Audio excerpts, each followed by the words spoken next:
tenebroso inverno, ficamos sem aula durante muito tempo. E aí, tudo bem? Vamos começar a aula de hoje, então. Eu vou aproveitar esse longo período que nós tivemos para lembrar que na última aula eu acabei esquecendo de acionar o botão para gravar e ficamos com uma aula de hiato. Eu coloquei lá na página algumas aulas que eu dei lá para o curso do CETERJ, que eu acho que podem valer a pena para vocês. Uma atividade relacionada à elaboração dos fichamentos, ou seja, para a serventia do fichamento, dos alunos, sobretudo no primeiro período, que estão cursando a seletiva, e uma outra disciplina, uma outra aula que eu dei sobre os aspectos psicossociais da alfabetização, que não são propriamente relacionados a essa disciplina, mas estão diretamente implicados a questões que nós vamos discutir um pouco mais à frente com relação ao processo de formulação dos conceitos fonêmicos. Tá? Bom, eu queria começar aqui em pé, porque hoje eu vou ter que dar aula em pé, porque estou com um problema de pressão alta, aí eu tenho que ficar em pé para a pressão baixar. Não adianta não. Então, daqui a pouco eu vou me sentar, porque eu tenho uma apresentação para dar para vocês, e se eu ficar em pé, esse troço vai cair na minha mão já. Não sei nem o que eu faço com ele. Bom, vamos nós.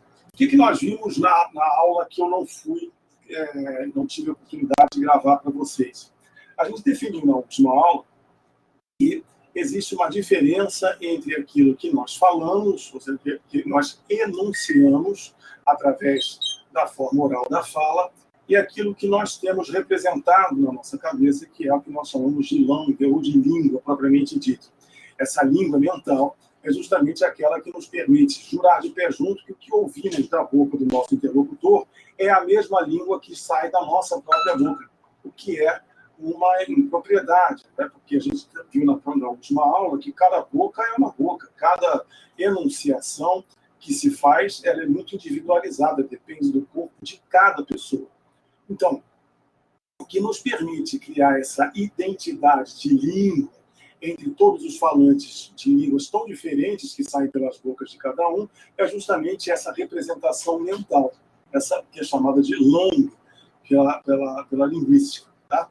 Bom, basicamente, o que a gente tinha que definir, então, é o fato de que aquilo que nós escutamos e que, portanto, sai da nossa boca, é chamado de fone. É um som que propaga através de ondas sonoras a partir da minha boca, que sou o emissor, até os sistemas sensoriais daqueles que nos percebem enquanto ouvintes. Então, esses sons, eles não podem objetivamente ser tratados como langue, porque esses sons não são aquilo que nós objetivamente consideramos como um fenômeno linguístico. Ao recebermos os sons da fala de alguém, a gente interpreta esses sons como se eles fossem fonemas. Um padrão, uma certa estratificação de todas as falas possíveis do português oral, por exemplo, naquilo que possa ser uma estrutura comum. Essa estrutura comum, mental, é baseada no conceito de fonema. O que é um fonema, portanto? O fonema é uma representação mental, um conceito, que corresponde a um conjunto de possibilidades acústicas, fonéticas, de fones, portanto, de unidades de palavras. Então, todas as possibilidades de enunciação de coisas como a minha cabeça vai interpretar como sendo uma coisa só. Pode ser pode ser qualquer variação tonal de boca para boca, de cordas vocais para cordas vocais, não importa. Minha cabeça é capaz de eliminar as diferenças superficiais e considerar aquilo como uma unidade fonêmica da própria língua. Por que isso é fundamental? Por quê? É o que a gente vai começar a discutir na aula de hoje. Tá? Ora, o fato é que, sendo uma representação mental, o fonema ele é produzido a partir das mesmas circunstâncias com que os demais conceitos são produzidos na nossa mente. Então, a gente não pode desvincular o fonema, a concepção do fonema, de outras teorias de aprendizagem que nos explicam como esses fonemas são produzidos e desenvolvidos. Certo?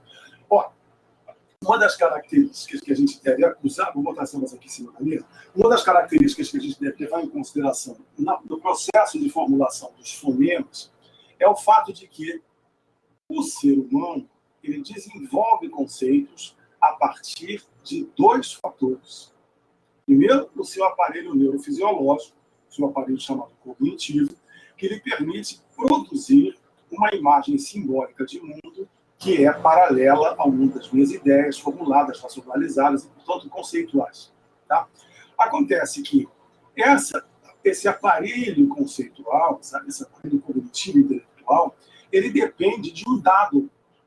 Entendeu? Ele precisa que eu me apodere do mundo, me aproprie desse mundo e o transporte para dentro da minha cabeça, a fim de que esse mundo transportado se torne matéria de observação e análise da minha intelectualidade. Se eu tivesse um aparelho neurofisiológico e eu não tivesse nenhum dado sobre o qual trabalhar, a minha cabeça certamente só se desenvolveria a partir daquilo que fosse inato, daquilo que lhe fosse dado. Seria bastante improvável, a gente viu na última aula, imaginar que a nossa cabeça, ao nascermos, já teríamos todas as línguas faladas no planeta para que a gente pudesse escolher, aqui fala-se essa língua, pronto, vou pegar. Não. A nossa cabeça nasce com uma intuição, que é mental, que vai desenvolver uma gramática a partir daquela língua que nós escutamos entre os nossos pares de vida, já desde pequenininho. Nós vimos que esse processo não é um processo racionalizado, porque eu não tenho a menor consciência de como é que ele se processa. Não sei como é que ele se dá. Porque ele é baseado em instrumentos intuitivos, que são base da minha própria constituição biológica. Então, repare, eu vou usar esses aparelhos, esse aparelho que é biológico, e vou empregá-lo para interpretar, ainda que de forma intuitiva, o som das falas que estão à minha volta, e a partir desses sons que eu vou formular a gramática. Viram que faltou um elemento? Efetivamente, como é que eu vou, então, capturar esses sons que circulam no meio e vou dar esses sons a trabalhar, ou melhor, vou dar esses sons como objeto de trabalho para esse conhecimento intuitivo? Através do meu corpo.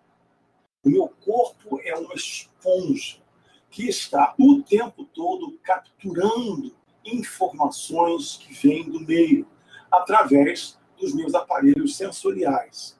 A visão, a audição, o olfato, o tato. Portanto, o meu corpo está lá o tempo todo capturando dados e jogando para dentro da minha cabeça. Certo? Se os fonemas são conceitos que partem dessa interpretação do mundo, é óbvio que uma boa parte da formulação do conceito está relacionada à maneira como o meu corpo vai perceber as falas durante o processo de aquisição da língua. Então, esse é um dado que muitas vezes as pessoas desprezam, porque as pessoas não se dão conta de que a fala, ou melhor, a língua, é um fenômeno que necessariamente parte da percepção das falas à volta. E, consequentemente, qualquer percepção depende do meu aparelho perceptual, do meu corpo. Então, existe uma relação muito próxima entre o corpo, a cognição e a fala.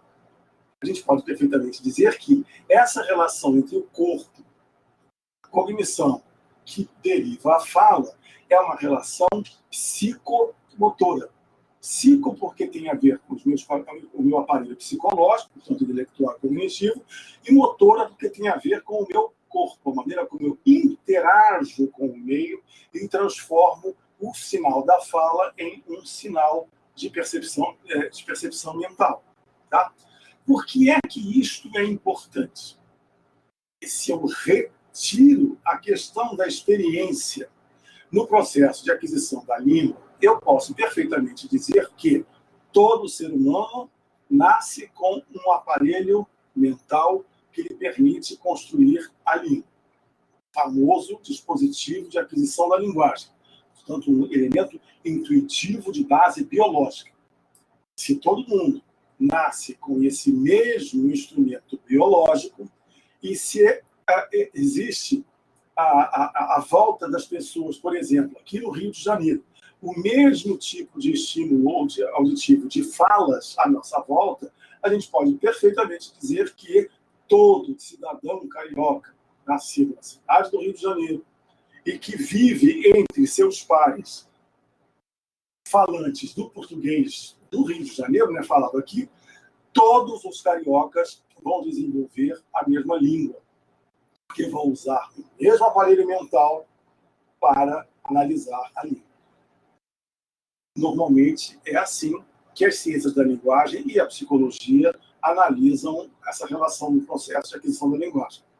Mas se eu introduzo a experiência nesse processo, aí as coisas ficam diferentes.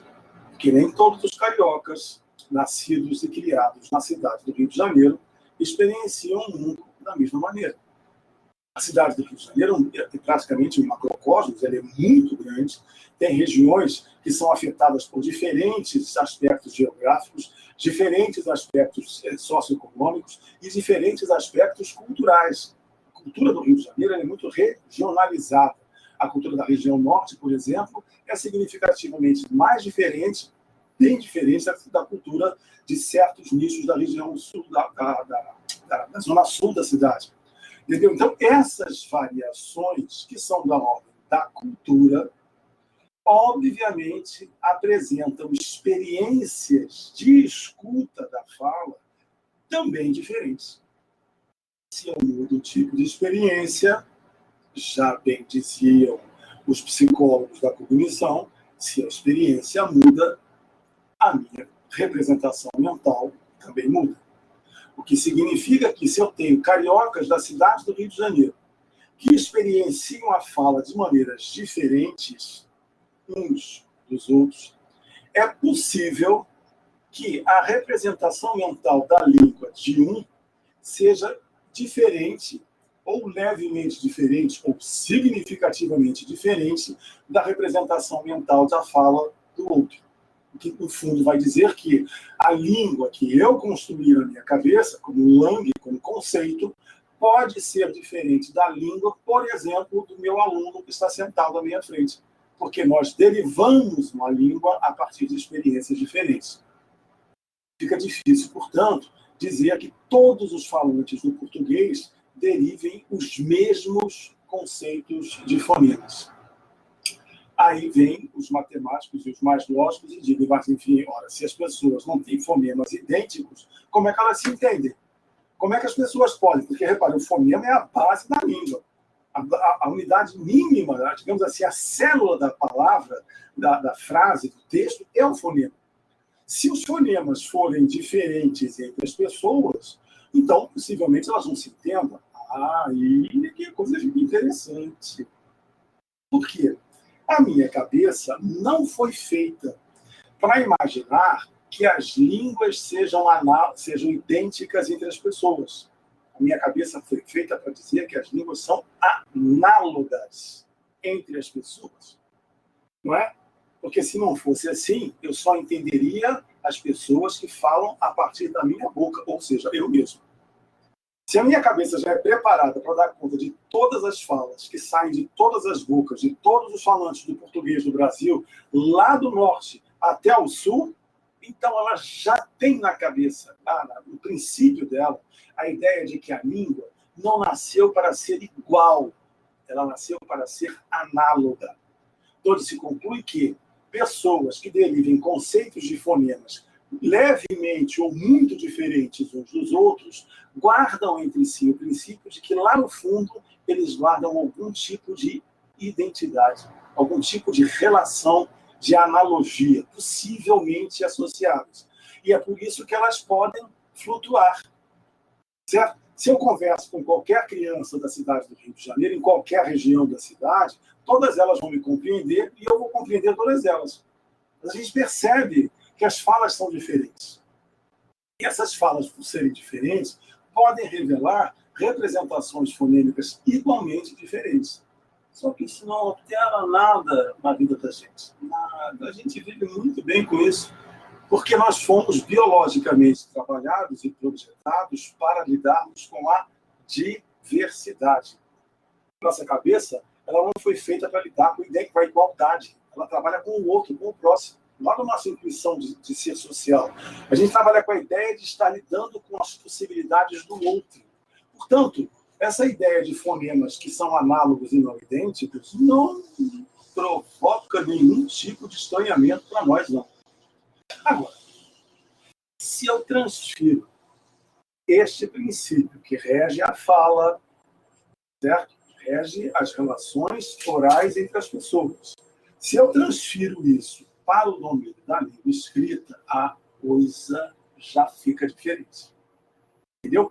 Porque a língua escrita, na sua origem, não foi feita para lidar com o diverso. Ela foi feita para lidar com o que é normatizado. Ela tem uma forma padronizada em todos os sentidos. Mas a gente as pessoas não escrevem todas iguais, elas usam a língua escrita a partir de diferentes recursos, mas a estrutura das palavras é igual em todos, porque se eu altero a estrutura da palavra, automaticamente eu incorro num erro ortográfico. Entendeu? Olha como é que isso é diverso do princípio dos fonemas. Minha intuição me diz que o fonema é alguma coisa que no outro pode ser diferente do meu. Para escrever, eu tenho que ter outra intuição, a de que eu preciso me apoderar da forma única da palavra, porque ela não varia. Ora, a minha intuição não me leva para isso, não. Lá na minha biologia, essa escrita que não é aberta a variações, não é aberta à subjetivação individual no uso, isso não é da biologia, não. Isso é um traço característico de certa cultura, de certa necessidade de ordem política, estamentária. E é justamente por isso que a transferência dos conceitos da fala como princípios básicos de alfabetização gera muito problema, porque para a criança ela vai transferir para a escrita essa fluidez do fonema, essa possibilidade do fonema escorregar para um lado, escorregar para um outro. Então ela muitas vezes demora um tempão para descobrir que lógica é essa da escrita alfabética, que exige uma única forma, sem variação, sem possibilidade alguma, que contraria a sua própria intuição. Então, por isso é que é necessário a gente trabalhar com a escrita, não como analogia à fala, mas como um fenômeno característico de certo tipo de padrão de código, diferente da fala, que pode até ter resgatado, ou ter se inspirado em algum tipo de uso da fala, não necessariamente é o que nos interessa. Tá? Pois bem, já falei disso. Bom, então, vamos continuar esse processo. Eu agora vou me sentar, porque eu me cansei. Essa coisa de dar aula em pé é muito cansativa. Deixa eu escolher aqui. Não dá nome nessa aqui. Sentado é melhor. O que eu vou falar agora? A gente vai começar propriamente nessa disciplina, neste ponto. Sabemos que a escrita, essa câmera não está legal não, porque ela está cortando aqui. Vou falar dessa, que ela não corta. A gente sabe que a escrita, ela não... Perdão, a gente sabe que a fala é alguma coisa que se desenvolve a partir da experiência. Consequentemente, o meu corpo é um instrumento essencial neste processo de representação mental dos fonemas. Tá? Então, a gente tem que começar a pensar o que o nosso corpo e a percepção nos dão como pistas para nós, que somos professores alfabetizadores, né, sobre esse processo. Ora, se eu puder diferenciar os fonemas entre aqueles que são mais facilmente perceptíveis a partir das falas que eu escuto, dos outros fonemas cuja percepção é mais complicada, é mais escondida, eu posso diferenciar dois tipos de fonemas. Fonemas que são transparentes, quando eu consigo descobrir quais eles são, quais são as suas propriedades, a partir de um estímulo muito forte para o meu corpo, e fonemas não transparentes quando esse estímulo não é tão forte assim. Mas, afinal de contas, o que eu quero dizer com isso? Porque, na verdade, a gente sabe que a fala, todo mundo fala, né, é uma experiência oral. Eu falo, você escuta. Portanto, presume-se que a criança, ao produzir a fala, ao representar a fala mentalmente através do fonema, ela esteja negociando esse fonema a partir de uma experiência auditiva. Mas não é mesmo. Digamos que, de fato, a fala é um fenômeno acústico, certo? Ela deriva, ela chega até o meu corpo através de ondas sonoras. Mas o que a gente não pode perder de vista é o fato de que o meu corpo não percebe os impulsos sonoros exclusivamente através da audição. Digamos que a maioria das coisas a gente escute através da audição. Mas há outras coisas que a audição sozinha não funciona. Por exemplo, ao telefone do tempo antigo, aquele que não apresenta o nosso rosto. Se eu falar com alguém no telefone que não seja numa imagem de vídeo, há certas palavras que o interlocutor sempre pergunta e pede para confirmar. Por exemplo, se eu falar o número 6, ele vai perguntar em alguma sequência, 6 ou é 3? Aí a gente tem que falar o 6 realmente forçando, é 3 ou 6, porque a escuta do 6 e do 3 parece que se confundem. E isso acontece em várias outras vezes. E a gente se pergunta, mas afinal de contas, por que que na fala corrente, quando eu estou conversando com as pessoas, dificilmente alguém vai se confundir quando eu falo 6 ou 3? E por que que quando eu estou no telefone acontece essa ambiguidade? Ora, o que que se perde na relação, o que que se perde na comunicação através do telefone quando comparada à relação, à comunicação entre as pessoas? Se perde o contato visual. Entendeu? É por isso que eu falei assim, tem que ser uma ligação de telefone sem vídeo, só o som que se propaga. Por quê? Porque quando a gente está conversando com as pessoas, a gente, ao mesmo tempo que escuta, a gente olha como o som é produzido pelo aparelho fonador. E é pelo formato que a boca assume no momento que eu falo 3 ou no momento que eu falo 6, que eu consigo diferenciar um do outro. Então, daí já cai por terra o mito de que a fala é uma experiência estritamente acústica. Para nós, ela é acústica, mas também é visual. Por isso é que muita gente diz, gente, quando eu tiro os óculos eu fico surdo, não escuto nada. Escuta, na verdade você fica surdo porque você discrimina os detalhes de cada fonema, daquilo que você escuta, a partir de uma complementação da experiência pela visão. Quando eu tiro os óculos, fico cegueta, eu perco o contato visual com a boca da pessoa, com o que eu estou falando, e, portanto, abre aspas, eu escuto mal. Não estou escutando nada mal, simplesmente eu perdi um dos elementos, um dos instrumentos perceptuais que eu preciso usar para falar com os outros, comunicar com os outros. Mas não para aí, não. Não para mesmo. A gente tem que acrescentar um outro aspecto que quase ninguém leva em consideração no processo de construção dos fonemas. Os fonoaudiólogos levam em consideração porque eles sabem disso. O que é? Volta lá no molequinho, volta para a gente mesmo. A gente sabe que toda experiência é um ato concreto. Entendeu? Então você não experimenta o mundo passivamente. Você experimenta porque você se põe a experimentar.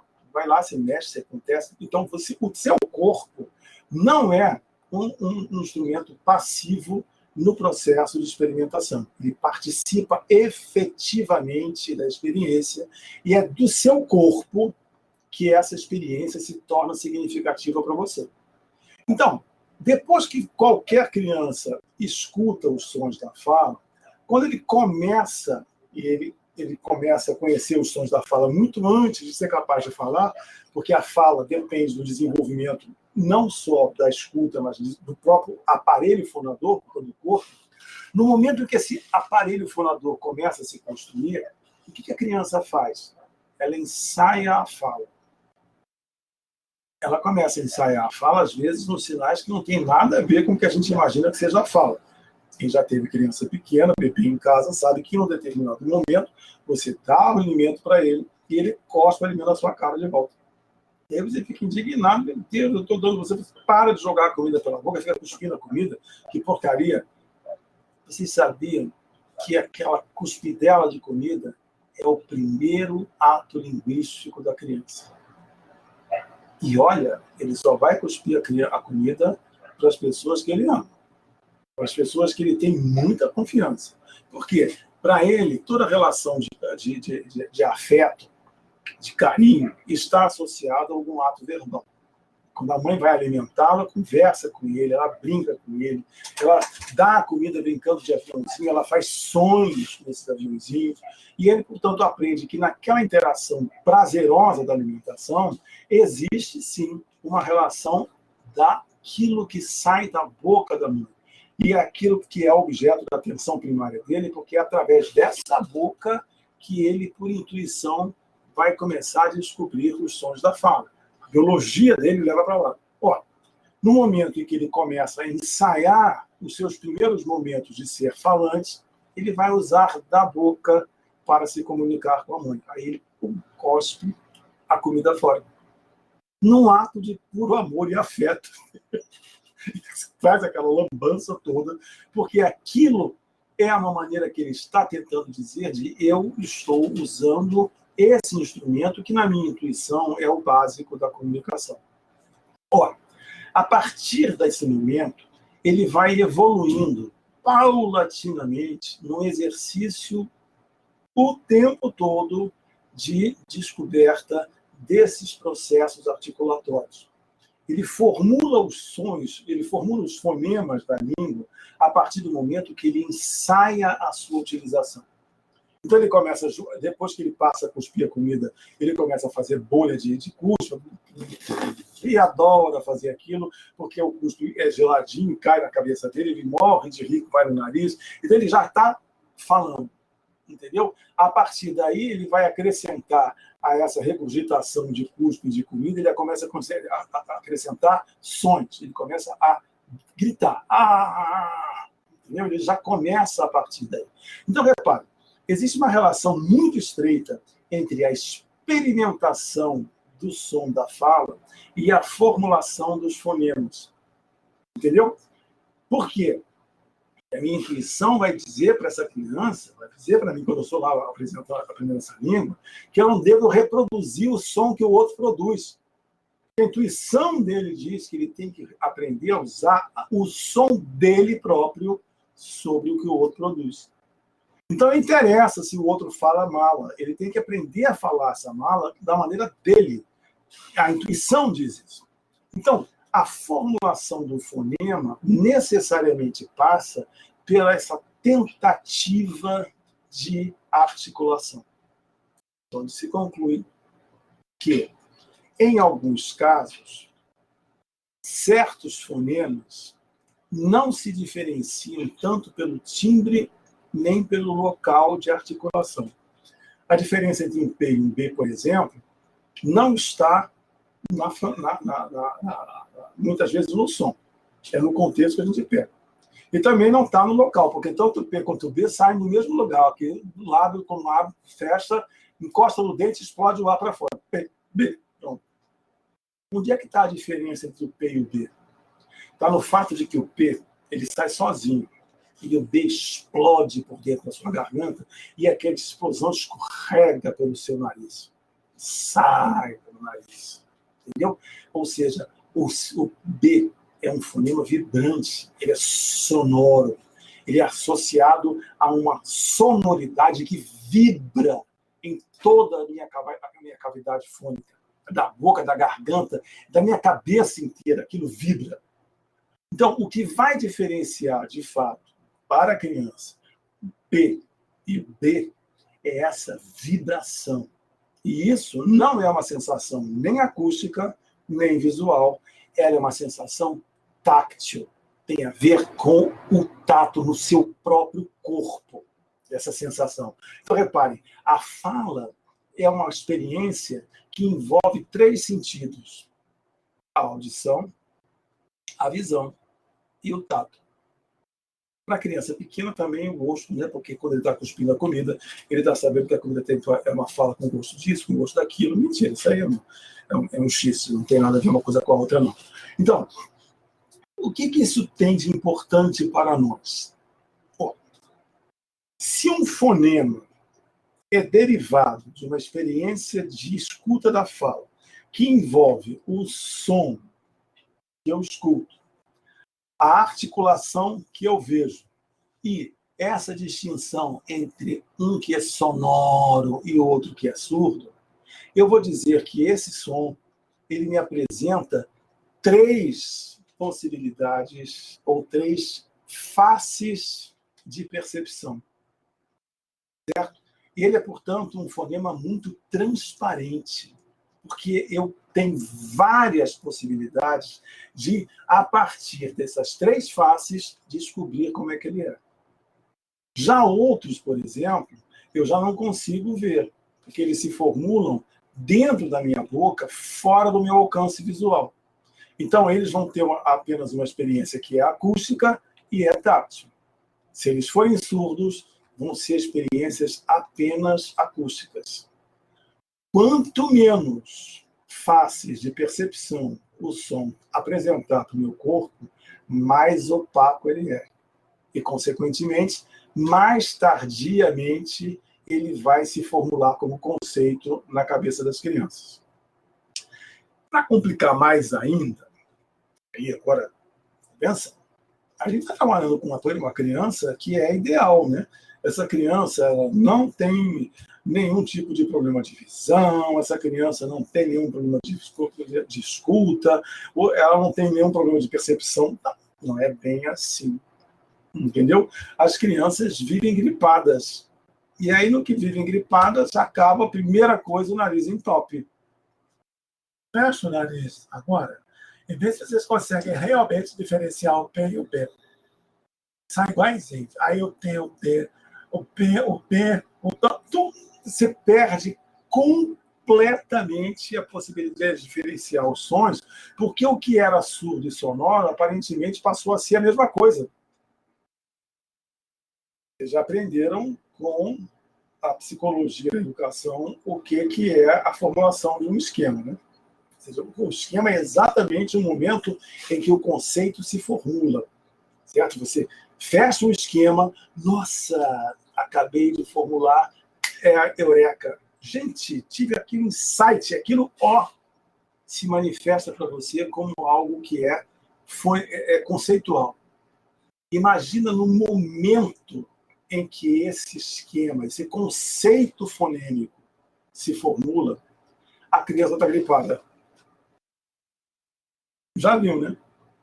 A partir daí, durante toda a vida dele, o P e o B vão estar numa relação de opacidade. Porque no momento em que ele formulou o conceito, ele não foi capaz de diferenciar o surdo e o sonoro. Então você criou uma zona de ambiguidade em que os 2 fonemas acontecem simultaneamente. Em alguns casos, você consegue ver isso na fala da criança, quando ela, no falar, já troca o P pelo B. E aí você vê, você tem um sinal claro de que está havendo ali algum tipo de problema. Mas, na maioria das vezes, isso não acontece dessa maneira. Entendeu? A criança usa o P e o B como se fossem variantes, mas na hora que ele tem que objetivamente tomar consciência de um e de outro, para escolher qual é o grafema que ele vai usar numa determinada palavra, aí vem a dúvida. E aí, às vezes, essa dúvida não se soluciona e ele troca sistematicamente um pelo outro. Normalmente, ele opta pelo surdo em detrimento do sonoro, porque justamente com a privação da sensação acústica, vai acabar colocando ele sempre do ponto de vista do surdo, não do sonoro, porque o sonoro é que depende dessa vibração que é castrada no processo de congestionamento, sobretudo congestionamento nasal. Tá? Então, o que isso está me dizendo?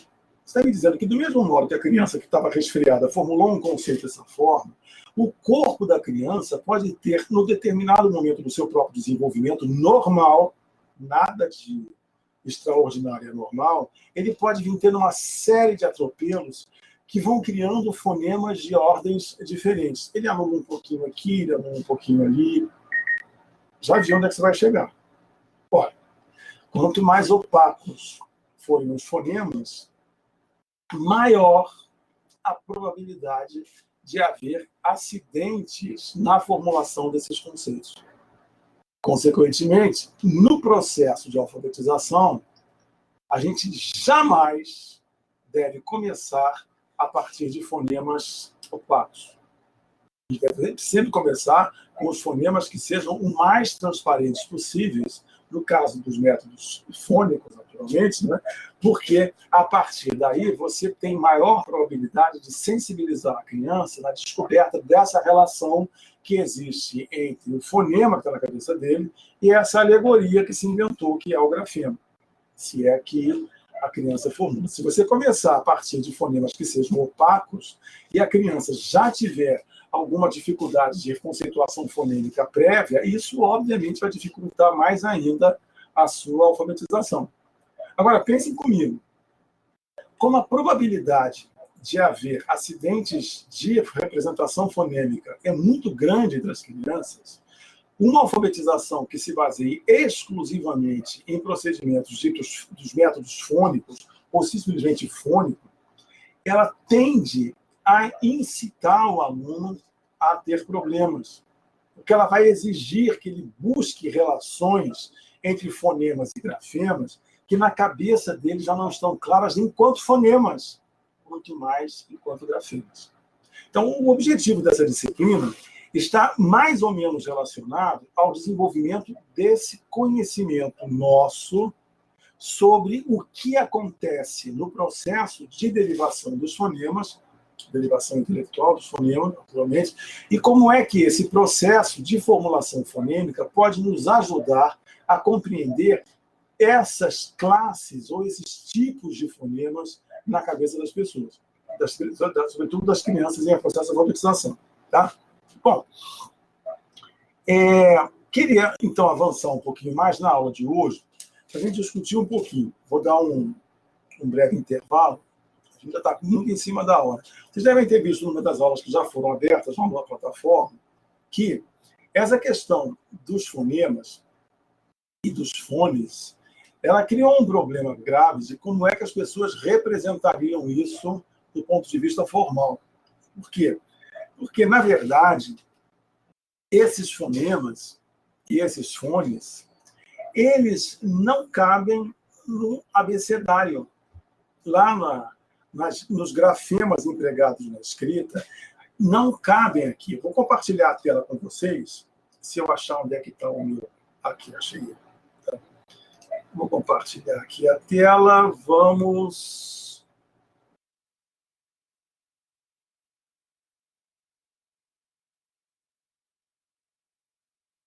Eu não estou vendo nada aqui. Ah, tá.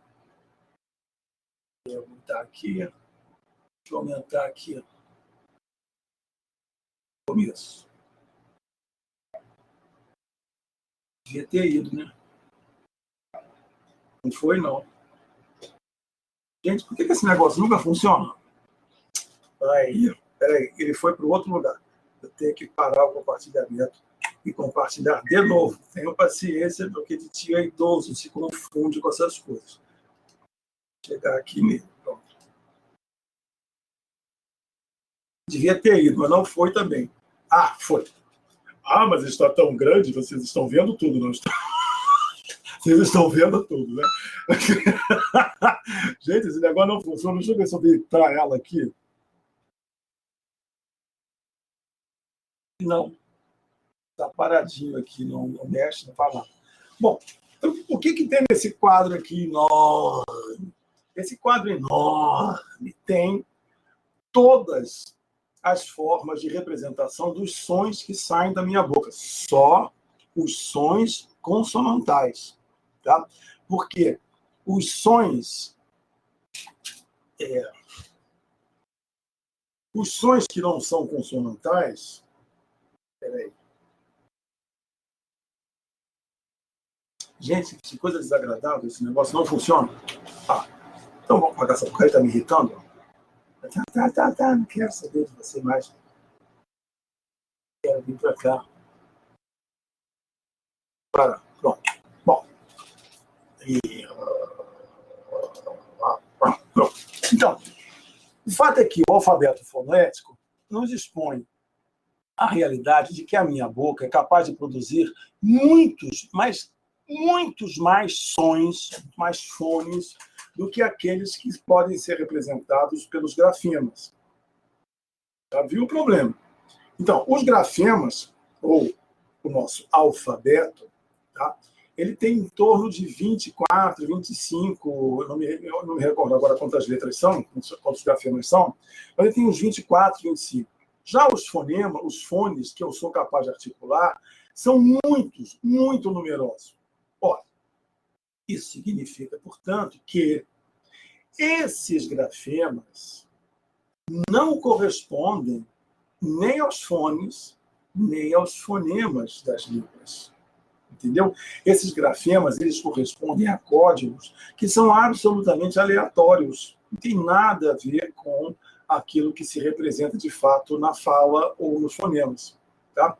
Uma outra coisa que tem que ficar clara é que, por exemplo, vamos pegar uma palavra como alface. Tá? Quais são as formas que eu tenho de falar a palavra alface em português do Brasil? Posso falar como a gente falou no carioca, alface.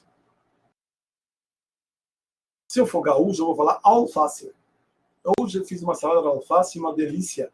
Alface, o gaúcho enuncia perfeitamente esse alface e um ezinho no final.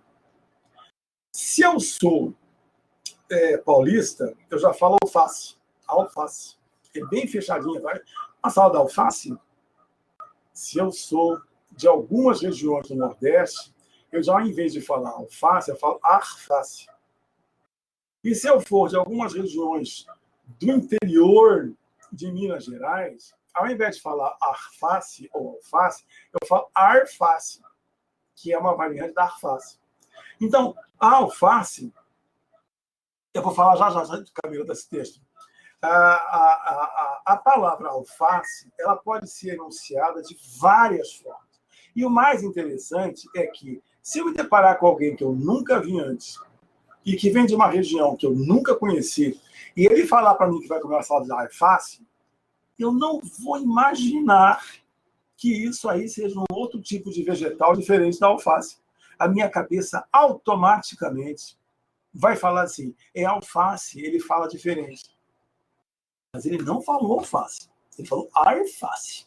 Arface, com R de porta. Porta, alface. Então, na cabecinha dele, não é alface. Ele vai escrever arface. Entendeu? Porque a palavra para ele é arface. Por que será que a minha cabeça, apesar de ouvir alface, fala arface? Por que ela sabe que é uma palavra só? Porque por alguma propriedade, a minha cabeça é capaz de estabelecer uma relação de analogia entre um fonema como ao e um fonema como ar, que para nós são duas coisas que eu ouço como coisas diferentes. Por que será que lá na minha cabeça ele é capaz de colocar como sendo uma coisa só? Certo? Então, embora a minha cabeça considere uma coisa só, a língua escrita não considera. Porque se o indivíduo falar fácil, ele não está incorrendo em erro algum. Muito pelo contrário. Ele está se comunicando como qualquer outra pessoa se comunicaria. Certo? Agora, se ele escrever arface em vez de alface, voltei. Aí ele vai ter problemas. Entendeu por quê? Porque a escrita não tem esta zona de analogia. Entendeu? Então, na minha cabeça, arface, alface, arface, tudo isso converge para uma única forma fonêmica, ou uma forma fonológica, certo? Por que ela é fonológica? Porque ela é uma forma mental. Eu não posso falar. Se eu falar uma forma fonológica, ela automaticamente passa a ser uma forma fonética. Essa forma fonológica ela é um conceito, certo? Esse conceito não é igual à palavra escrita alface, porque a palavra escrita alface não é um coletivo de possibilidades de fala. Ela é uma forma escrita, uma só. Certo? Que não admite variantes. Já o fonema, que corresponderia a todas essas formas, esse fonema na minha cabeça, que agrega, ele não é uma coisa.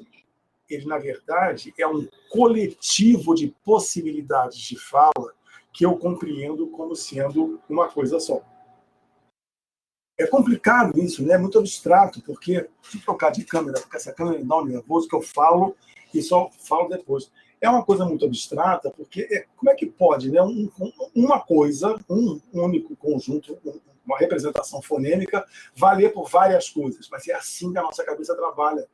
Ela não tem a mesma lógica da matemática, ela não tem a mesma lógica da física, ela tem uma lógica dela, entendeu? Que vai me dizer que eu compreendo que quaisquer coisas entre alface, alface, alface, alface, alface, tudo isso é uma coisa só.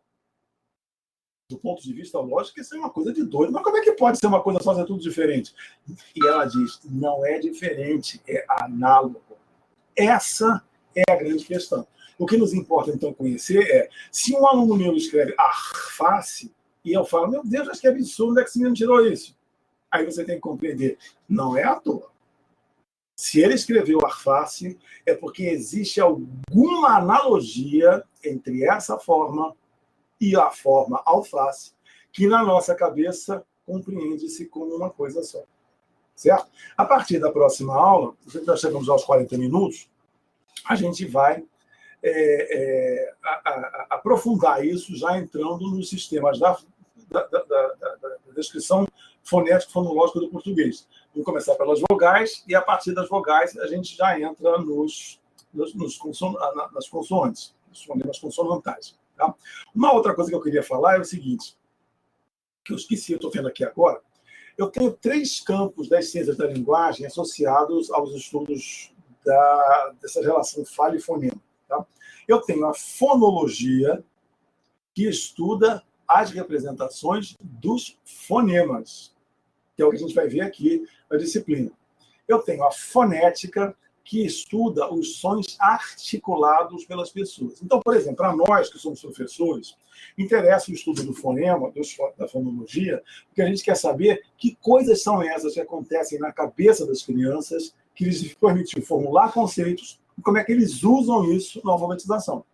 Agora, se eu sou um engenheiro de telecomunicações, por exemplo, isso não interessa nem um pouco, porque as máquinas não pensam como nós, então, para eles, interessam as propriedades articulatórias, fonéticas. Por quê? É através da compreensão dessas propriedades articulatórias que eles conseguem construir robôs que imitam a nossa fala e a compreendem.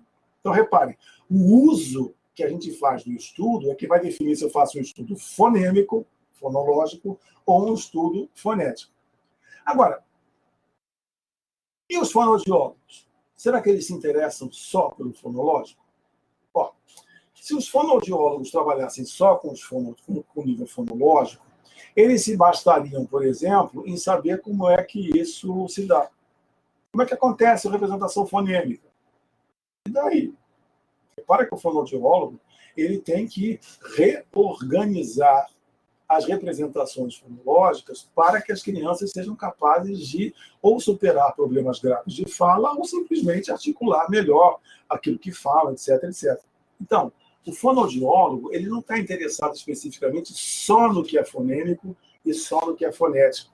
Ele está de olho nessa interface entre essas coisas e o corpo. Como é que o corpo que produz as representações fonêmicas e produz as formas faladas, como é que esse corpo se manifesta e interage com isso tudo. Então, esse estudo das relações psicomotoras dos fonemas e dos sons da fala é estudado no campo da fonêmica, certo?